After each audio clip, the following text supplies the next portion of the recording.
Welcome back to SnowRunner, guys, and today we are going to be having a look at Lime's Diablo F450. Now, let me go ahead and get a couple of things out of the way right off the bat.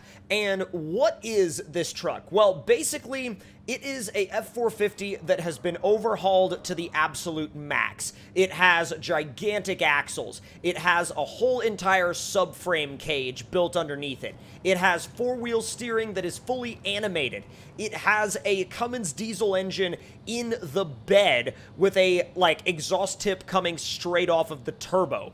Now, how can you access this truck? Well, this truck is going to be part of kicking off Lime's Donator Access Program, which you can find out more about in Lime's official Discord, which I will have linked in the description box below. And as you can see, because it is branded, it is a PC mod or a PC truck. Now, with all that out of the way, let's go ahead and fire it up, get it into the garage, and we'll walk you guys through some of the customization options, and then we'll take it out and see what it can do.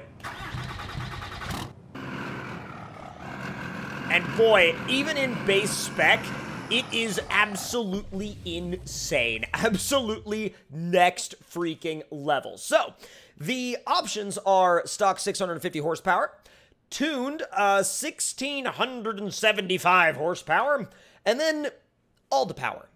Just all the power. Now, we're going to start with the tuned version, and then we're going to go to the all the power version later using the dev tools, because the all the power version is actually legitimately silly. Now, gearbox-wise, we have 8-speed stock, and then we have fast. We're going to start with the 8-speed stock, and then switch over to the fast one a little bit later on in the video, before we do the bridge jump, obviously. Now, suspension-wise, we have basically a standard version, and then we have the same exact version with no damage. Both of these are active, by the way. So we're going to do the no damage suspension. And then here's where it gets really interesting. So we have the 67 and 79-inch BKT tractor tires, which are essentially monster truck tires. Then you have 57, 62, 67, and 71-inch cut T1s, and those actually look really, really good. Then you have a different set of T1s with some different wheels on them. Then you have 57-inch cut tires with some American Force wheels on them, and those go up to a 67-inch. Then you have 57 through 71-inch twins with those same American Force wheels. So I think what we'll do is we'll probably start with the twins, and then we'll move over to... Well, actually, no. We'll use the dev tools for this, and we will start with the 71-inch cut T1s, and then switch to probably the twins a little bit later, and then the monster tires a little bit later after that. Then we're going to do the long tow strap for the offline winch, and we will do some standard color rock lights, and then amount of smoke. This is super cool how he lets you do this. So you start with some smoke, then you have a little smoke, and then you have all the smoke. So you literally can tailor how much coal you want this thing to roll, which is really, really cool. We'll do some. Now, there are a few different wheel options depending on what tires you choose, and obviously I will walk you guys through the different wheel options that we have when we go to switch tires a little bit later on through the dev tools. However, some of them only have one option and others have just a couple. So we either have this same wheel with red inlays or all black. Well, black with like a little bit of silver trim, and that's all completely and entirely up to you depending on what direction you want to go with this build. I really like the black with the red accents, but the color that you paint this truck is completely and entirely up to you. And as Limes usually does with a lot of his trucks, it also has sort of these special edition colors that you guys can choose from as well. And one of the coolest things is that when you actually switch the color, it also switches the accent colors on, like, for example, like the engine cover on the engine, it switches the color of the lettering on the exhaust tip. It's all these cool little like minute details that it switches that I feel like a lot of people don't even realize until they look, really closely at this truck. Now, let's go ahead and head out of the garage and see how this thing drives. Suspension going into high mode, and let's back it up. Now, this thing is obviously not designed for things like towing trailers. This is designed for having a full-on send-it machine literally 24/7, and that's just what this thing is designed to be. So I think with that being said, we're going to head into the river right off the bat. Keep in mind we're not even on the max engine tune. And see... Bruh.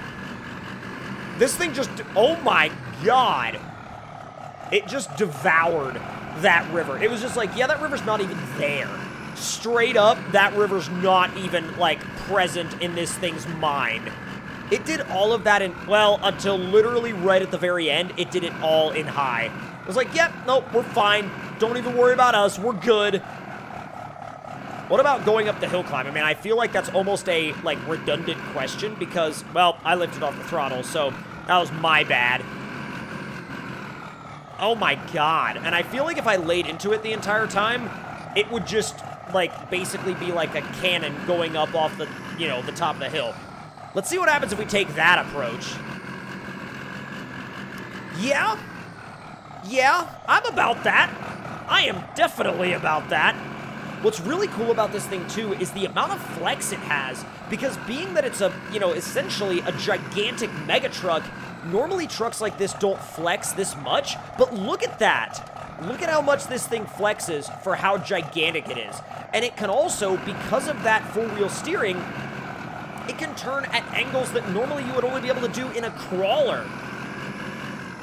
And actually, the rock traction is insane as well. The rock traction is like super next level. And actually, that four-wheel steering, if you really learn how to control it, it can actually help save you from some rollovers too, which I really, really like. Let's ease it down off that hill and give it the beans. Now, here's what I want to know. Bro, I love how it's like, it's still got the freaking Apple CarPlay stereo. That's the coolest part, is that it's got the actual, like, Apple CarPlay stereo with the freaking roll cage in here. That's the, like, craziest part. All right, let's see how it does in the mud. In 3, 2, 1, go. Oh my god, the shallow mud, it acts like it's not even there.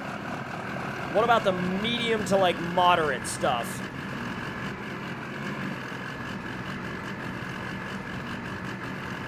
Yeah, it basically, I wouldn't say it ignores it. Like, you can tell it's kind of working for it, but it's definitely, like, still chugging through it. This stuff is nasty, so I definitely don't expect it to go through that in high. But, I mean, even in automatic mode, I mean, you just tap the freaking clutch, and you're good. I mean, look at that. It's pulling the front axle off the ground. God, this thing is so incredibly gnarly that, like, you couldn't even, like, I really feel like you would struggle to find a set of obstacles that this thing wouldn't like. I mean, look at it. It's just that freaking crazy. Now, normally, this would be the time where I would go to the dips obstacle. But as we all know, this would just walk right through that. So we're going to go now to the fast gearbox, the all-the-power engine. And now, we're going with the biggest set of twins we can find. And so now it's time to send it back through that mud with this setup. And let me go ahead and make sure everything's refreshed by hitting the start button. We'll spool it up. And go. Oh my god, the fast transmission is diff. Oh my, what? Whoa. Okay, it only got bogged down when it got into this stuff, and this stuff is literally the most, you know, insanely deep mud I think you could ever find, especially in, like, you know, a proving ground scenario. Like, holy smokes, this is nuts. Look at that. It's silly. I mean, silly in all the right ways, but my god, is this thing silly. Wow. All right, so we're going to shut it down for a quick second. And I'm going to take this moment to actually spawn in a couple of default vehicles, because that sounds like a great idea. We're going to make a little gauntlet, if you will, of stock vehicles for this thing to go through. Don't know if it's a good idea or not. It's probably not, but I'm not concerned about that. Not concerned about that at all. Not whatsoever. And as a matter of fact, I'm not concerned about this. So, like, I have so little concern about it that entire line of vehicles, I feel like this thing is probably just going to either go over or through all of them. Now, before we attempt this, I'm going to give it a quick repair, and I'm going to swap it over to, let's see, Which one's the bigger ones? Okay, there we go. Swap it over to some monster tires. Just, you know, to suit the occasion. All right, Chevy Apache first. See if we can do this in one shot. Bro, I don't think it could get much more monster truck than that. Right off the bat, it decimated the freaking Apache and the ANK. These are just chassis, so, like, there's not much challenge in that. So let's see if we can go over the cabs. Which went well. You know what? Improvise. There we go. Improvise. Improvise. Get it. Oh. Is that just gonna keep, like, following me around? Am I a part of this truck now? Oh my god, I am a part of this truck now. Can you, like, go over there? Thank you. All right, I've placed you on the edge. And now we have to go over the bore. And the bore, I think, is going to be the trickiest one because I think we're going to have to go over the cab as well. It's got a very steep cab to it. But it does it! It freaking does it! And it actually does it with very little, like, complaints whatsoever. So now that we're headed over to the bridge jump, let me repair and refuel. Then we're going to swap over to some tires that I don't think will have any issues fitting on the bridge itself. And now it's time for a leisurely drive over to the bridge jump. I don't know why I feel like I have to avoid those barricades, because A, it's not like they're going to do much to me, and B, the visual damage that they do cause, I could just use dev tools to repair. So I don't know why I'm avoiding them. I think I just am. I guess because I'm so used to avoiding them in, like, everything else that I bring to this map. Alright, let's ease you up the hill. Oh, boy. It is bridge jump time. Alright. Repair and refuel. Make sure we're in tip-top for this. 3, 2, 1, go! Oh, I cannot see. I cannot see. Oop! Oh! Well, it seems as though it's become Spider Truck because it ain't coming out of there. It is very, very rock glitched. And that's not the fault of the truck at all. That's just a side effect of the physics system in this game. But if y'all enjoyed this look at Lime's Diablo F450, make sure to let me know your thoughts and opinions on it in the comments below. Hit that like button if you enjoyed, subscribe if you're new, and I will see y'all next time. Talk to y'all later.